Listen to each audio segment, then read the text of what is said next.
ನಮಸ್ಕಾರ ಎಲ್ರಿಗೂ. Welcome back to fashion and recipe Kannada blog ಚಾನಲ್ಗೆ ಫ್ರೆಂಡ್ಸ್.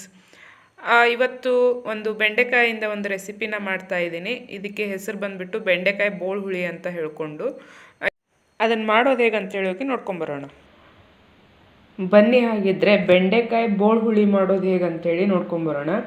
ನಾನಿಲ್ಲಿ ಬೆಂಡೆಕಾಯಿನ ತೊಗೊಂಡಿದ್ದೀನಿ.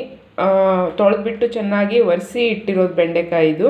ಆದಷ್ಟು ಎಳೆ ಬೆಂಡೆಕಾಯಿನ ತೊಗೊಂಡ್ರೆ ನಿಮಗೆ ಚೆನ್ನಾಗಿರುತ್ತೆ, ಟೇಸ್ಟು ಚೆನ್ನಾಗಿರುತ್ತೆ, ಹಾಗೆ ಅದು ಚೆನ್ನಾಗಿ ಬೇಯ್ತದೆ. ಹಾಗೆ ಅದಕ್ಕೆ ಬೇಳೆ ತೊಗೊಂಡಿದ್ದೀನಿ ನಾನಿಲ್ಲಿ. ಇದು ಒಂದು ಸಣ್ಣ ಲೋಟದಲ್ಲಿ 1 ಲೋಟದಷ್ಟು ಬೇಳೆ ಇದೆ. ಹಾಗೆ ಬೆಲ್ಲ, ಹುಳಿಗೆ ನಾವಿಲ್ಲಿ ಹುಣಸೆಹಣ್ಣು ತೊಗೊಂಡಿದ್ದೀವಿ. ಖಾರಕ್ಕೆ ಹಸಿಮೆಣಸಿನ್ಕಾಯಿ ಎಷ್ಟು ಬೇಕೋ ಅಷ್ಟು ನೋಡ್ಕೊಂಡ್ಬಿಟ್ಟು, ಖಾರ ಎಷ್ಟು ಬೇಕೋ ಅಷ್ಟು ಹಸಿಮೆಣಸಿನ್ಕಾಯಿ ಹಾಕೋಬೋದು. ಹಾಗೆ ರುಚಿಗೆ ತಕ್ಕಷ್ಟು ಉಪ್ಪು. ಸೊ ಇದಿಷ್ಟು ಐಟಮ್ಸು ನಮಗೆ ಇವತ್ತಿನ ಬೋಳು ಹುಳಿ ಮಾಡೋಕ್ಕೆ ಬೇಕಾಗಿರುವಂಥದ್ದು. ಇದಕ್ಕೆ ನಾವು ಏನು ಐಟಮನ್ನು ರುಬ್ಬಿ ಹಾಕುವಂಥದ್ದೇನಿಲ್ಲ. ನಮಗೆ ಅದು ದಪ್ಪ ಬರಬೇಕು, ಕಾಯಿ ಹಾಕಿದಾಗ ಹೇಗೆ ದಪ್ಪ ಬರುತ್ತೆ ಹಾಗೆ ದಪ್ಪ ಬರಬೇಕು ಅಂದರೆ ನಾವು ಬೇಳೆನ ಸ್ವಲ್ಪ ಜಾಸ್ತಿ ಹಾಕ್ಕೋಬೇಕಾಗತ್ತೆ. ಸೊ ಹಾಗಾಗಿ ನಾನಿದು ಒಂದು ಸಣ್ಣ ಲೋಟದಲ್ಲಿ 1 ಲೋಟದಷ್ಟು ಬೇಳೆನ ತೊಗೊಂಡಿದ್ದೀನಿ. ತೊಳೆದಿಟ್ಟಿರೋ ಬೇಳೆ ಇದು.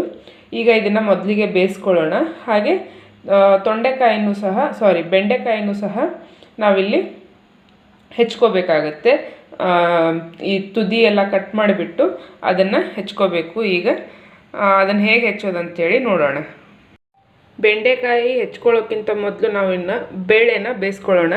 ಬೇಳೆಗೆ ನಾನಿಲ್ಲಿ ಸ್ವಲ್ಪ ಅರಿಶಿನ ಪುಡಿ ಹಾಗೆ ಸ್ವಲ್ಪ ಎಣ್ಣೆನ ಹಾಕಿದ್ದೀನಿ. ಎಣ್ಣೆ ಹಾಕಿದರೆ ಚೆನ್ನಾಗಿ ಸ್ಮ್ಯಾಶ್ ಆಗುತ್ತೆ, ಬೇಯ್ತದೆ ಚೆನ್ನಾಗಿ ಅಂತ ಹೇಳ್ಕೊಂಡು ಎಣ್ಣೆ ಹಾಕಿದ್ದೀನಿ. ನೀವು ಡೈರೆಕ್ಟಾಗಿ ಕುಕ್ಕರಲ್ಲೂ ಸಹ ಬೇಯಿಸ್ಕೋಬೋದು, ಅಥವಾ ಈ ರೀತಿ ಪಾತ್ರೆಯಲ್ಲಿ ಇನ್ನೊಂದು ಪಾತ್ರೆಯಲ್ಲೇ ಹಾಕಿಬಿಟ್ಟು ಸಹ ಬೇಳೆನ ಬೇಯಿಸ್ಕೋಬೋದು. ಇದು ಒಂದು 2 ರಿಂದ 3 ವಿಸಿಲ್ ಬರೋ ತನಕ ಬೇಯಿಸ್ಬೇಕಾಗುತ್ತೆ. ಬೇಳೆ ಮೇಲೆ ಡಿಪೆಂಡ್ ಆಗುತ್ತೆ ಎಷ್ಟು ವಿಸಿಲಿಗೆ ಬೇಳೆ ಚೆನ್ನಾಗಿ ಬೇಯ್ತದೆ ಅನ್ನೋದ್ರ ಮೇಲೆ. ನನಗೆ ಒಂದು 3 ವಿಸಿಲ್ ಬಂದುಬಿಟ್ರೆ ಇದು ಬೇಳೆ ಚೆನ್ನಾಗಿ ಬೆಂದಿರುತ್ತೆ. ಸೊ ಹಾಗಾಗಿ ಅಟ್ಲೀಸ್ಟ್ ಒಂದು 3 ವಿಸಿಲ್ ಆದರೂ ಕೂಗಿಸ್ಬೇಕು. ಈಗ ಇವೆಲ್ಲ ಬೆಂಡೆಕಾಯನ್ನು ಹೆಚ್ಕೊಳ್ಳೋಣ. ಬೆಂಡೆಕಾಯಿ ಯಾವಾಗಲೂ ಆರಿಸ್ಬೇಕಾದ್ರೆ ಹೇಳ್ತಾರೆ ಈ ರೀತಿಯಾಗಿ ಚೊಟ್ಟು ಹಿಂದ್ಗಡೆ ತುದಿ ಮುರಿದ್ರೆ ಅದು ಎಳೆದಿದೆ ಅಂತ ಹೇಳ್ಕೊಂಡು ಗೊತ್ತಾಗುತ್ತೆ ಅಂತೇಳಿ. ಕೆಲವೊಂದು ನೋಡಿದ ಕೂಡಲೇ ಗೊತ್ತಾಗುತ್ತೆ ಎಳೆದಿದೆ ಅಂತೇಳಿ, ಇನ್ನು ಕೆಲವೊಂದಿಷ್ಟು ಗೊತ್ತಾಗಲ್ಲ. ಈ ರೀತಿಯಾಗಿ ನೀಟಾಗಿ ಮುರಿದ್ರೆ ಬೆಂಡೆಕಾಯಿ ಚೆನ್ನಾಗಿದೆ, ಎಳೆದಿದೆ, ಫ್ರೆಶ್ ಆಗಿದೆ ಅಂತ ಹೇಳ್ಕೊಂಡು. ಈಗ ಇದನ್ನು ಕಟ್ ಮಾಡೋಣ.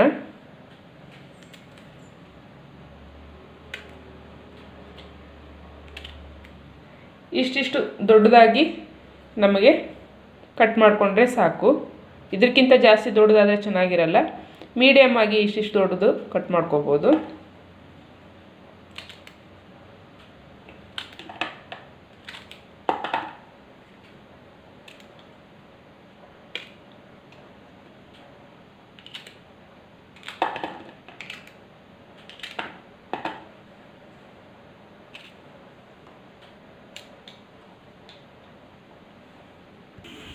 ಈಗ ಎಲ್ಲ ಬೆಂಡೆಕಾಯಿನೂ ಈ ರೀತಿಯಾಗಿ ಕಟ್ ಮಾಡ್ಕೊಂಡಾಗಿದೆ.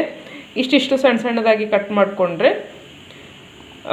ಸಾಕಾಗುತ್ತೆ. ಇದನ್ನೇ ಈಗ ಫ್ರೈ ಮಾಡ್ಕೋಬೇಕು ನಾವು. ಯಾಕಂದರೆ ಇದರಲ್ಲಿ ನೋಳೆ ಅಂಶ ಇರುತ್ತೆ. ಆ ನೋಳೆ ಅಂಶ ನಮಗೆ ಹೋಗಬೇಕು ಪೂರ್ತಿಯಾಗಿ. ಇದನ್ನು ನೀರಲ್ಲಿ ಹಾಕಿ ಬೇಯಿಸಿದಾಗ ಏನಾಗುತ್ತೆ, ಆ ನೋಳೆ ಅಂಶ ಇನ್ನೂ ಜಾಸ್ತಿ ಆಗುತ್ತೆ, ಚೆನ್ನಾಗಿ ಟೇಸ್ಟ್ ಇರಲ್ಲ ಅದು.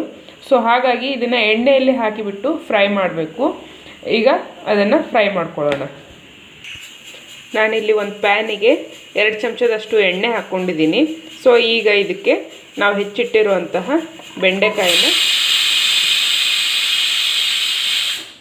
ಬೆಂಡೆಕಾಯಿನ ಹಾಕ್ಕೊಳ್ಳೋಣ. ಪ್ಯಾನ್ ಬಿಸಿ ಆಗುವವರೆಗೂ ಸ್ವಲ್ಪ ಹೈ ಫ್ಲೇಮಲ್ಲಿ ಇಟ್ಕೊಂಡು ಇದನ್ನು ಚೆನ್ನಾಗಿ ಈ ರೀತಿ ಬಾಡಿಸ್ಬೇಕು. ಇದರಲ್ಲಿರೋ ನೋಳೆ ಅಂಶ ಪೂರ್ತಿಯಾಗಿ ಹೋಗೋ ತನಕ ನಾವು ಇದನ್ನು ಬಾಡಿಸ್ಬೇಕಾಗತ್ತೆ. ಈ ರೀತಿಯಾಗಿರುವಂತಹ ಬೆಂಡೆಕಾಯಿ ಹೆಚ್ಚಿದಾಗ, ಇಷ್ಟು ಫ್ರೆಶ್ ಆಗಿರುವಂಥ ಬೆಂಡೆಕಾಯಿ ಎಣ್ಣೆಯಲ್ಲಿ ನಾವು ಹಾಕಿ ಫ್ರೈ ಮಾಡಿದಾಗ ಪೂರ್ತಿ ಸೈಜಲ್ಲೂ ಸಮೇತ ಚಿಕ್ಕದಾಗುತ್ತೆ. ಹಾಗೆ ಅದರಲ್ಲಿರೋ ನೋಳೆ ಅಂಶ ಸಮೇತ ಕಡಿಮೆ ಆಗ್ತಾ ಬರುತ್ತೆ. ಸೊ ಅಲ್ಲಿ ತನಕ ನಾವು ಇದನ್ನು ಫ್ರೈ ಮಾಡೋಣ.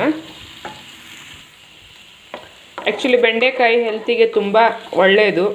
ಸೊ ಬೆಂಡೆಕಾಯಿ ಯಾರಿಗೆಲ್ಲ ಮೋಷನ್ ಆಗ್ತಾ ಇರಲ್ಲ ಅಥವಾ ಡಯಾಬಿಟಿಕ್ ಪೇಷಂಟ್ಗಳು ಅವರು ಈ ರೀತಿ ಬೆಂಡೆಕಾಯಿನ ತಿಂತಾ ಇದ್ದರೆ ತುಂಬ ಹೆಲ್ಪ್ ಆಗುತ್ತೆ. ಕೆಲವೊಬ್ಬರು ಜಾಸ್ತಿ ಹೈ ಇತ್ತಂದರೆ ಡಯಾಬಿಟೀಸು ರಾತ್ರಿ ನೆನೆಸಿಟ್ಬಿಟ್ಟು ಈ ರೀತಿ ಕಟ್ ಮಾಡಿ ನೀರಲ್ಲಿ 1 ಲೋಟ ನೀರಲ್ಲಿ ಬೆಂಡೆಕಾಯಿನ ನೆನೆಸಿಟ್ಬಿಟ್ಟು ಬೆಳಿಗ್ಗೆ ಅದನ್ನು ತೆಗೆದು ಅದರ ನೀರನ್ನು ಕುಡಿಯೋದ್ರಿಂದ ತುಂಬ ಒಳ್ಳೆಯದು ಅಂತ ಹೇಳ್ತಾರೆ.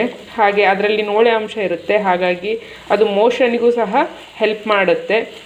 ಸೊ ಯಾರಿಗೆಲ್ಲ ಪ್ರಾಬ್ಲಮ್ ಇದೆ ಅವರು ಈ ಬೆಂಡೆಕಾಯನ್ನು ಯೂಸ್ ಮಾಡ್ಕೋಬೋದು. ಹಾಗೂ ಇನ್ನೂ ಭಾಳ ಇದರ ಬೆನಿಫಿಟ್ಸ್ ಇದ್ದಾವೆ. ಬೆಂಡೆಕಾಯಿ ಹೆಲ್ತಿಗೆ ಭಾಳ ಒಳ್ಳೆಯದು. ಸೊ ನಿಮಗೂ ಯಾರಿಗೆಲ್ಲ ಹೆಲ್ತ್ ಇಶ್ಯೂಸ್ ಇದೆ ನೋಡ್ಕೊಂಬಿಟ್ಟು ಬೆಂಡೆಕಾಯಿನ ಯೂಸ್ ಮಾಡ್ಕೋಬೋದು ಡಾಕ್ಟ್ರ್ ಹತ್ರ ಕೇಳಿಬಿಟ್ಟು. ಈಗ ಇಲ್ಲಿ ನೋಡ್ತಾ ಇದ್ದೀರಲ್ಲ, ಇಷ್ಟು ನಾವು ಚೆನ್ನಾಗಿ ಫ್ರೈ ಮಾಡ್ಕೋಬೇಕು. ಇನ್ನೂ ಫ್ರೈ ಮಾಡಿಕೊಂಡ್ರೂ ಏನೂ ಪ್ರಾಬ್ಲಮ್ ಇಲ್ಲ. ಈಗ ಇದರಲ್ಲಿರೋ ನೋಳೆ ಅಂಶ ಎಲ್ಲ ಬಿಟ್ಕೊಂಡಿದೆ. ಸೊ ಹಾಗಾಗಿ ಇದನ್ನು ನಾನಿಲ್ಲಿ ಸ್ಟವ್ನ ಪಾತ್ರೆಗೆ ಮಾಡಿಬಿಡೋಣ. ಇದರಲ್ಲೇ ಇರೋ ಬಿಸಿಗೆ ಸ್ವಲ್ಪ ಹೊತ್ತದು ಬೇಯ್ತದೆ. ಕೊಬ್ಬರಿ ಎಣ್ಣೆನಾದರೂ ಯೂಸ್ ಮಾಡ್ಬೋದು ಅಥವಾ ಬೇರೆ ಎಣ್ಣೆನಾದರೂ ಯೂಸ್ ಮಾಡ್ಬೋದು. ಮನೆಯಲ್ಲಿ ಯೂಶ್ವಲಿ ಕುಕ್ಕಿಂಗಿಗೆ ಯಾವ್ದು ಯೂಸ್ ಮಾಡ್ತೀರಾ ಅದನ್ನು ಹಾಕ್ಕೋಬೋದು. ಒಲೆ ಆನ್ ಮಾಡ್ಕೊಂಬಿಟ್ಟು ಎಣ್ಣೆ ಬಿಸಿ ಆಗ್ತಾ ಇರೋಷ್ಟೊತ್ತಿಗೆ ಇದಕ್ಕೆ ಸಾಸಿವೆ ಮತ್ತು ಉದ್ದಿನಬೇಳೆ ಹಾಕ್ಕೊಂಡಿದ್ದೀನಿ 1 ಚಮಚದಷ್ಟು.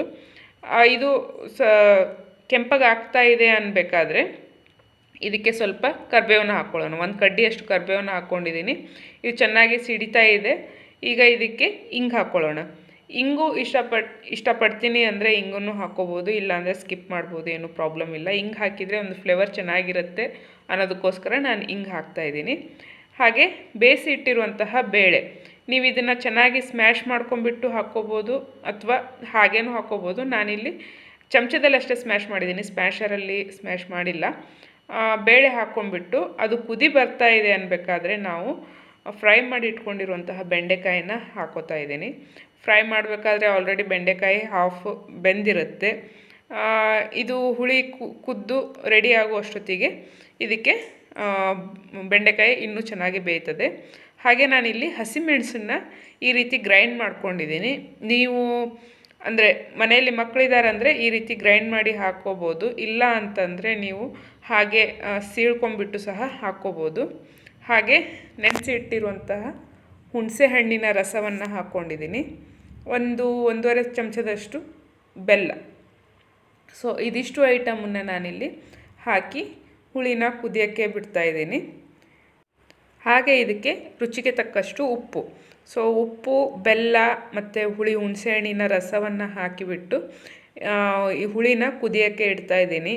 ಸೊ ಬೋಳು ಹುಳಿ ಅಂತ ಯಾಕೆ ಹೇಳ್ತಾರೆ ಅಂತಂದರೆ ಲೈಕ್ ಇದಕ್ಕೆ ಯಾವುದೇ ರೀತಿಯಾದಂತಹ ಇಂಗ್ರೀಡಿಯೆಂಟ್ಸ್ ಕಾಯಿ ಹಾಕಿ ರುಬ್ಬಿ ಹಾಕುವಂಥ ನೆಸಸರಿ ಇಲ್ಲ.